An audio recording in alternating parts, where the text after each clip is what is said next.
Assalamualaikum warahmatullahi wabarakatuh. Alhamdulillah wassalatu wassalamu ala Rasulillah wa ala alihi wa man walah. Kita bertemu dalam majlis ayah pada hari ini. Ayah pemimpin masuk syurga sekeluarga. Pada 22 Ramadan kita menyambut ataupun bersama berada pada 10 hari terakhir daripada bulan Ramadan, yang kita doakan kepada Allah Subhanahu Wa Taala pada setiap malam kita dapat bangunkan, hidupkan qiyam kita kepada dalam malam yang ada menghadap Allah Subhanahu Wa Taala, dan moga-moga Allah terima amal kita untuk terus kita mempelajari dan terus kita mendalami kepada ayat-ayat Allah Subhanahu Wa Taala di dalam Al-Quran. Pada hari ini kita dalam tajuk Ayah Pimpinlah Daku, satu tajuk yang penting untuk sama-sama kita lihat pelajaran daripada surah Al-Mulk pada ayat yang ke-22 yang ingin kita sama-sama bongkar dan kita praktikkan dalam kehidupan sebagai seorang ayah, sebagai seorang ibu yang menemankan ayah menuju ke syurga Allah Subhanahu Wa Taala. Dan pada hari ini kita bersama dengan dua orang tokoh panel kita. Yang pertama Al-Fadhil Ustaz Jafri Mahmud. Selamat datang Ustaz. Terima kasih Ustaz. Sihat Ustaz ya? Alhamdulillah rabbil alamin. 10 hari terakhir Ustaz. Entah-entah Lailatul Qadar sebenarnya. Subhanallah ya, kita doakan ya yang terbaik. Mudah-mudahan Allah mudahkan urusan kita semua ya Ustaz. Kepada tuan-tuan yang bersama pada hari ini, boleh share ya bersama agar kalau boleh ya, kebaikan-kebaikan yang ada ini ya menjadi sebahagian daripada amalan yang akan diangkat oleh Allah pada 10 hari terakhir ini, insya-Allah. Dan kita bersama juga Ustaz Abdul Najih Marwan. Selamat datang Ustaz. Ya, terima kasih. Ya, bersama insya-Allah kita nak membaca hari ini daripada surah Al-Mulk ayat 21 hingga 23. Namun sebelum itu kita ingin lihat dahulu perkongsian paparan daripada seorang ayah ya yang mempunyai 6 orang anak, seorang individu yang menjadi ketua pegawai eksekutif kepada institusi yang penting, tapi dalam masa yang sama sanggup untuk duduk di tepi jalan menemankan anak jual nasi lemak. Mari sama-sama kita lihat bagaimana video paparan.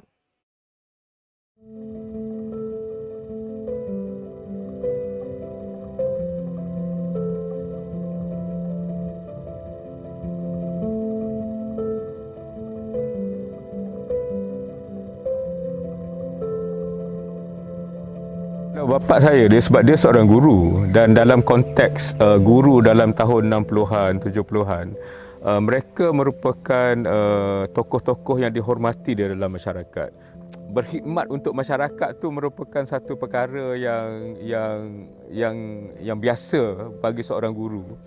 Jadi saya rasa ini mungkin satu perkara yang mempengaruhi diri saya juga. Maknanya memberi itu satu perkara yang penting tanpa memikirkan apa-apa balasan. Dan tok saudara saya yang membesarkan saya juga, dia seorang insan yang interesting. Dia buat macam-macam perkara. Daripada Ulu Kelantan tu dia bawa melalui rakit barang-barang yang dijual di Kota Baru. Dia ada perniagaan jam, dia ada perniagaan kedai emas, dia ada perniagaan kedai jahit. Dan dalam masa yang sama dia juga menjaga anak-anak saudara ataupun yang lain. Dari segi nak hidup ini bukan satu perkara yang senang, tapi membuat perkara-perkara yang nampak macam basic tapi halal ialah satu perkara yang penting juga. Maknanya walaupun nampak macam satu sukarlah bawa barang daripada Hulu Kelantan naik rakit apa kan, tapi benda tu nampak tak glamour tapi halal. Dia bukannya dari segi apa yang mereka buat, tapi lebih kepada nilai yang mereka pegang.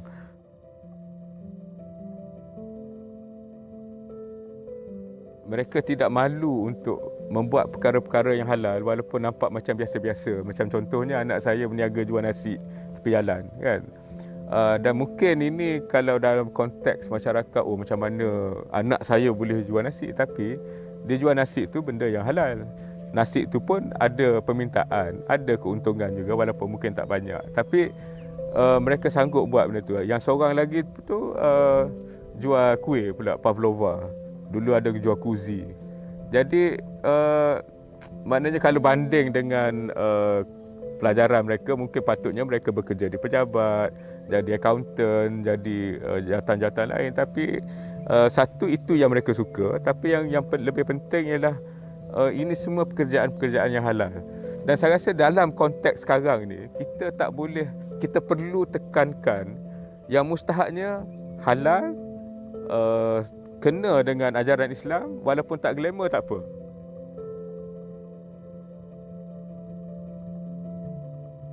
Kita tak boleh lari daripada tanggungjawab untuk memimpin keluarga kita. Jadi arah tuju keluarga tu mustahak, dan dalam konteks kita sebagai orang Islam ialah untuk menjadi hamba Allah yang baik dan juga khalifah Allah yang baik. Kena pastikan anak kita sekurang-kurangnya ada ilmu asas dalam agama, kan? Tapi yang lebih penting ialah macam mana kita nak hidupkan ilmu ini dalam kehidupan kita. Dan biasanya ini lebih kepada tingkah laku kita. Kita boleh pesan, kita boleh sebut, tapi mereka akan lebih sensitif kepada apa yang kita lakukan sebenarnya.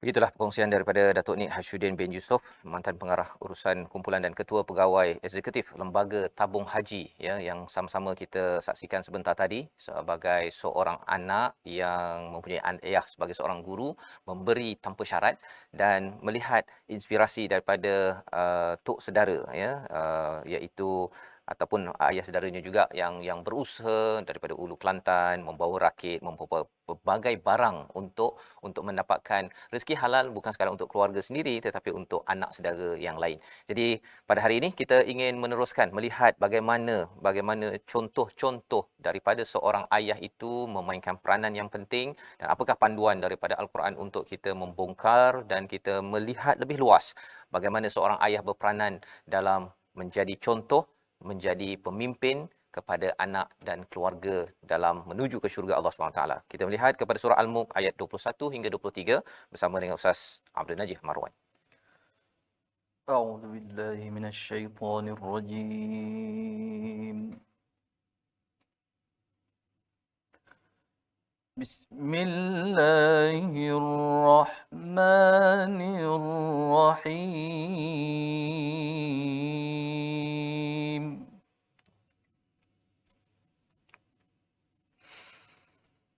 أَمَّنْ هَذَا الَّذِي يَرْزُقُكُمْ إِنْ أَمْسَكَ رِزْقَهُ بَل لَّجُّوا فِي عُتُوٍّ وَنُفُورٍ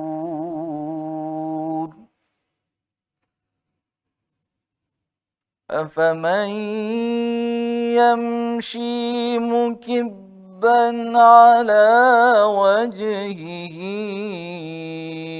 أَهْدَىٰ أَمَّن يَمْشِي سَوِيًّا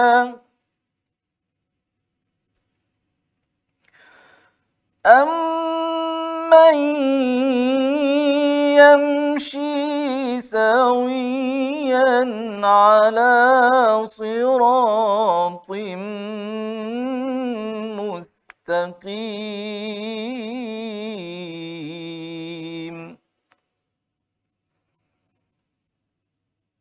قُلْ هُوَ الَّذِي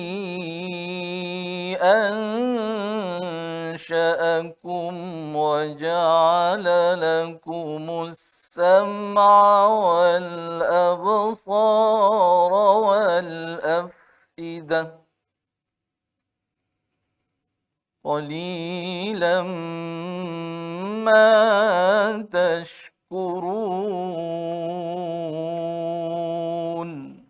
صدق الله العظيم. Surah Al-Azim, gitulah bacaan daripada ayat 21 hingga 23. Atau siapakah yang dapat memberimu rezeki jika dia menahan rezekinya, bahkan mereka terus-menerus dalam kesombongan dan menjauhkan diri daripada kebenaran.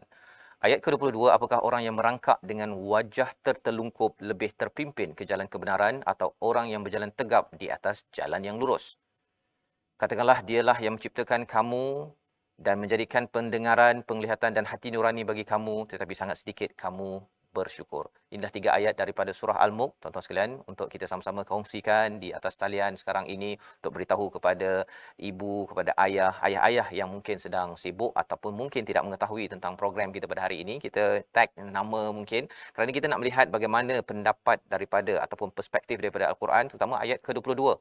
Kita ingin melihat bersama dengan Ustaz Jafri pada hari ini dan juga Ustaz Abdul Najih, bagaimana Ustaz sebenarnya bila Datuk Nik Hasyuddin tadi, dia amat terinspirasi dengan bapa saudaranya, dengan ayahnya yang menjadi guru, ya, bapa saudaranya yang naik rakit tadi kan, memang mantaplah ya, bawa daripada Hulu Kelantan pergi ke Kota Baru untuk mendapatkan rezeki halal, dan dia nak bagi sampai ke anak saudara dia sekali, bukan sekadar keluarga sendiri Ustaz ya. Jadi seorang ayah yang bekerja bertugas itu, dia sebenarnya diperhati oleh anaknya ya. Jadi bagaimana perspektif dalam ayat 22 ini untuk sama-sama kita faham dahulu Ustaz, agar ayah yang baca ayat ini dia nampak banyak perkara yang saya kena semak balik, yang perlu saya upgrade, mana yang perlu saya kekalkan.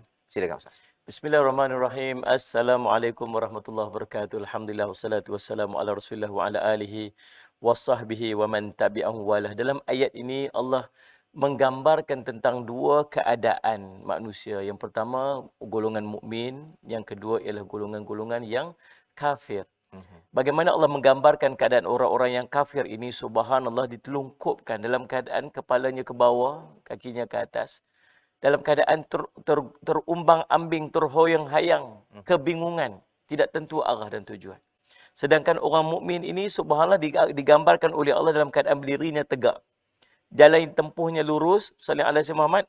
Bukan sekadar di dunia, kata Imam Ibn Kathir rahimahullah, di dunia dan di akhirat. Demikianlah perumpamaan yang Allah berikan terhadap orang mukmin. Pandangannya jelas, jalannya jelas, arahnya jelas, perkataan dan perbuatannya juga jelas.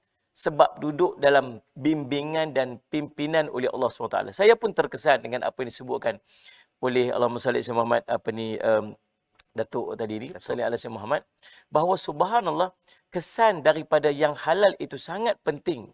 Seorang ayah, salli ala Muhammad, dalam bimbingan yang Allah berikan dalam kehidupan kita sebagai orang mukmin. Allah suruh cari yang halal, bukan sekadar yang halal, cari yang baik. Ingat doa yang diajar oleh Nabi SAW pada setiap pagi yang kita kena panjat. Allahumma inna nas'aluka ilman nafi'a wa rizqan tayyibah wa amalan mutaqabbala. Ya Allah, kurniakan kepada kami ini, sallallahu alaihi Muhammad, ilmu yang bermanfaat, rezeki yang baik-baik, dan Allahumma salli ala Muhammad, amalan yang diterima oleh Allah SWT. Banyak kaitan dalam Al-Quran ni Ustaz, dan Ustaz dan semua para penonton yang dirahmati sekalian, kaitan di antara rezeki yang halal dengan amalan yang baik. Salli ala Muhammad, ya ayyuhar rasul, kulu minat tayyibat wa'malu salihan. Wahai para rasul, wahai orang beriman, makan daripada yang baik-baik dan lakukan amal soleh. Dalam kehidupan kita semua, dua kaitan ini sangat penting. Cari yang baik, cari yang halal, dia akan membawa kepada amalan kebaikan. Kadang-kadang kasihan kepada anak-anak kita di rumah, tidak ada masalah apa-apa, duduk dalam keadaan yang baik dan soleh, tiba-tiba si ayah khianat kepada ahli keluarganya, bawa balik makanan-makanan yang haram, bawa balik sumber-sumber yang haram, kemudian dia bagi makan anak-anak dia, isteri dia, daripada sumber-sumber yang haram. Kesannya apa yang berlaku? Kesannya rumah tangga hilang keberkatan. Kesannya anak-anak keluarga kita tidak ada. Hilang bimbingan untuk mentauhidkan kepada Allah SWT. Hilang keinginan, hilang rasa untuk beribadat kepada Allah SWT. Hilang rasa khusyuk dalam hati, keindahan, kemanisan untuk ibadat itu hilang disebabkan sumber-sumber yang haram ini dimasukkan dalam ahli keluarganya, subhanallah. Maka tuan-tuan, ayat 22 ni menggambarkan kepada kita supaya kita dapat pegang elok-elok. Seorang ayah perlu memastikan dengan panduan dan bimbingan yang Allah bawa dalam Al-Quran, sallallahu alaihi wasallam, ingat bahawa orang Islam sentiasa duduk dalam bimbingan Allah. Sentiasa dalam panduan Allah. Dia jelas, dia terang, dia duduk dalam keadaan, sallallahu alaihi wasallam, cahaya yang sangat terang. Bagaimana dia memilih makanan yang baik, bagaimana dia harus membimbing, bagaimana dia harus mengajar anak-anak dan isterinya untuk kekal tetap di jalan Allah SWT sehingga ke yaumul qiyamah, insya-Allah. Wallahu a'lam. Terima kasih ucapkan pada Ustaz Jafri bercakap tentang ayah perlu berada di atas jalan hidayah ya, memimpin anak keluarga ke syurga ya, bukannya apa istilah kalau orang Melayu ni apa macam ketam mengajak anak jalan lurus, lebih kurang gitu kan dia punya perumpamaannya. Tapi dalam ini Allah menyatakan tentang orang yang berjalan di atas wajahnya, ya, di atas mukanya tu memang tak nampaklah jalan ke depan kan, pasal muka tertonyoh tertengok ke atas jalan tu. Satu perumpamaan tentang orang yang atas dasar iman ataupun tidak berasaskan iman. Mungkin Ustaz tadi cakap tentang rezeki, Ustaz, ya. Rezeki, anak tu memang okey kat rumah, ya, isteri kat rumah, tapi si ayah tu dia bawa rezeki yang tidak tayyib ataupun tidak halal. Kalau Ustaz boleh ceritakan 3-4 contoh lah, Ustaz. 3-4 contoh terus kan. Kalau dunia orang, ayah kerja bisnes macam mana, kerja makan gaji macam mana, ringkaslah, pasal itu satu topik. Tapi kita tahu bahawa kalau katakan rezeki ini tidak yang terbaik, bukan atas dasar hidayah daripada Allah, sebenarnya ayah ni sebenarnya itu tadilah tertongging kan, terlungkup mukanya, tapi dia rasa confident, yakin, bawa balik mi gorengnya dengan buka puasa, rupanya sedang menelungkupkan juga anak-anaknya nanti. Betul. Silakan, Ustaz. Baik, Allah maksud simak tuan-tuan yang dirahmati sekalian. Saya selalu pesan, kat mana saya pergi pun saya selalu pesan, kita orang Islam merupakan orang yang paling amanah sepatutnya. Kita berpegang dengan panduan Allah. Allah ada Quran dekat kita. Allah bagi kat Nabi SAW yang sentiasa memberikan kita basyirun wa nadhira. Basyir, berita gembira. Nadhir, peringatan. Sallallahu alaihi wasallam. Tuan-tuan, kan saya yakin di kalangan kita mungkin kita tak makan daripada benda. Kita tak pergi curi. Kita tak makan benda-benda yang diharamkan oleh Allah. Tapi kadang-kadang perbuatan-perbuatan dalam keadaan kita tak sedar. Kita dah immune dengan suasana ni. Berapa ramai daripada kita yang subhanallah berjanjinya nak kerja 8 jam. Sebagai contoh lah Ustaz, bekerja janji nak kerjanya 8 jam, dan kita dapat terima gaji itu sebanyak 8 jam, tapi kita hanya bekerja 5 jam. 3 jam, 4 jam kita buat urusan kita keluar, sallallahu alaihi Muhammad, kita tak melaksanakan amanah yang telah Allah yang telah kita janji dengan majikan kita. Berapa ramai daripada kita yang masuknya lambat, kemudian kita claim kata kita ni bekerja sepenuh waktu, padahal kita tak bekerja, sallallahu alaihi Muhammad. Berapa ramai dengan kita yang tipu MC. Dia beritahu kata dia sakit padahal dia tak sakit. Kan Ustaz Simat, dia pergi makan kenduri ke apa sebagainya. Macam-macam lah yang kita buat. Kita menipu dalam urusan, kita tak bekerja dan kita mengambil gaji yang penuh. Kita tak menunaikan amanah, tapi kita itu tak kira lagi barang pejabat kita ambil. Macam-macam yang kita buat dalam kehidupan kita, subhanallah, yang memungkinkan sumber-sumber yang kita ambil itu daripada syubhah, apatah lagi dia jadi haram. Apa yang berlaku? Yang pertama, saya merujuk kepada kitab Salih Alaihi Muhammad, Penawar Bagi Hati. Syekh Abdul Qadir Mandili menyebutkan tentang apakah kesan daripada kita masuk benda yang haram dalam rumah tangga kita. Yang pertama, hilangnya barakah. Rumah kita hilang barakah. Kita berasa macam Allahumma salli ala sayyidina Muhammad, segalanya sempit. Pendapatan kita yang banyak rasa tak cukup. Itu hilang barakah. Lepas satu masalah menimpa dalam kehidupan kita, tolong cek tengok bagaimanakah sumber-sumber pendapatan kita. Yang keduanya, subhanallah, kita hilang keinginan untuk kita melakukan ibadat kepada Allah. Dah tak ada dah. Kita suruh anak-anak kita nak solat, kita sendiri pun nak buat ibadat, nak solat jadi susah, jadi berat. Sallallahu alaihi Muhammad, tuan-tuan. Sebab apa? Sebab sumber-sumber daripada makanan kita yang syubhah dan yang haram. Yang ketiga, kalaupun kita dapat melakukan ibadat tersebut, kata Syekh Abdul Qadir Sallallahu alaihi Muhammad Mandili dalam kitabnya, maka kita hilang rasa kemanisan untuk ibadat tersebut. Bahkan mungkin ibadat kita sudah tidak diterima oleh Allah Subhanahu Wa Taala. Saya teringat satu kisah yang diceritakan oleh Allahumma salli ala sayyidina Muhammad Allahumma salli Sayyidina Abu Bakar radhiyallahu anhu. Satu hari dia balik ke rumah dia, Sallallahu alaihi wasallam, dia tengok ada satu bekas susu. Satu bekas susu. Dia pun bismillahirrahmanirrahim, dia ambil dia minum susu tersebut. Subhanallah, tiba-tiba pembantu rumah dia kata dekat dia, Sallallahu alaihi wasallam, dia kata, "Tuan, selalu cek dulu, tanya dulu daripada mana sumber apa semua dan baru tuan makan. Tapi kali ini minum terus, nampak?" Dia kata dia dah harga dia minum. Dia kata, "Dah halang-halang tanya daripada mana sumber susu tu?" Dia kata, "Subhanallah, susu tu sebenarnya saya dulu ni tukang telet dulu sebelum saya masuk Islam. Kemudian lepas tu saya dah masuk Islam sebagainya, saya dah tak buat lagi kerja-kerja macam tu. Itu susu waktu saya buat kerja dulu ni, ada seorang tu dia terhutang dengan saya. Semalam saya jumpa dengan dia. Dia kata, ingat tak dulu ada hutang telet-telet tu tak bayar lagi. Ana ambil susu ni lah bayaran dia. Dia kata itu bayaran daripada kerja telet saya dulu, saya buat dulu." Subhanallah, apabila diketahui oleh Sayyidina Abu Bakar radhiyallahu anhu, apa dia buat? Dia masuk, dia korek mulut dia tu nak keluarkan balik. Dia tak rela walaupun setitik daripada sumber-sumber yang syubhah dan haram tu masuk dalam mulut dia. Lalu subhanallah, apa yang berlaku, tuan-tuan, dia tekan-tekan sampai dia kata, "Kamu nak mati ke?" Dia kata, "Aku tak sanggup walaupun ada setitik daripada sumber yang haram dan syubhah masuk dalam tubuh badanku, sebab Nabi SAW sebut tentang daging yang tumbuh daripada benda yang haram itu api neraka. Fannaru aula bi, api neraka yang paling layak untuk dia." Tuan-tuan, Allah SWT, maka ini kesungguhan ditunjukkan